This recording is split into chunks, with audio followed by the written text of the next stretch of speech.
नमस्कार सर्वांना, हाऊसवाईफ मराठी या चॅनलवर तुमचं स्वागत आहे। मी आज बनवणार आहे गवारच्या शेंगांची मस्त रस्तेदार भाजी। चला तर बनवूया। गवारच्या भाजीसाठी लागणारं साहित्य: पाव किलो मिरच्या बारीक चिरून घ्यायच्या, चटणी, हळद, अंबारी मसाला, खोबरं, शेंगदाण्याचं कूट, मीठ, डाळ व जिरं, मोहरी, कोथिंबीर, लसूण पाकळ्या बारीक पेस्ट बनवून घ्यायची। तेल चांगलं तापू द्यायचं। 2 पळी तेल चांगलं तापू द्यायचं। तेल तापल्यानंतर त्याच्या तेलामध्ये मोहरी, जिरं टाकून घ्यायचं।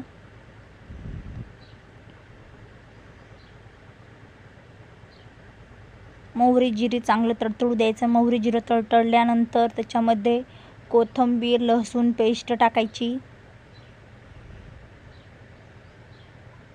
व्यवस्थित मिक्स करून घ्यायचं।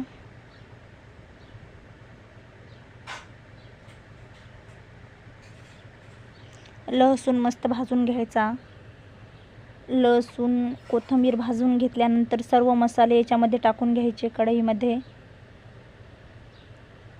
मसाले व्यवस्थित मिसळून घ्यायचे। मसाले 2 मिनिटं परतून घ्यायचे। गवारच्या शेंगा स्वच्छ धुवून घ्यायच्या, नंतर कढईमध्ये टाकून घ्यायच्या। याला 2 मिनिटं परतून घ्यायचं शेंगांना।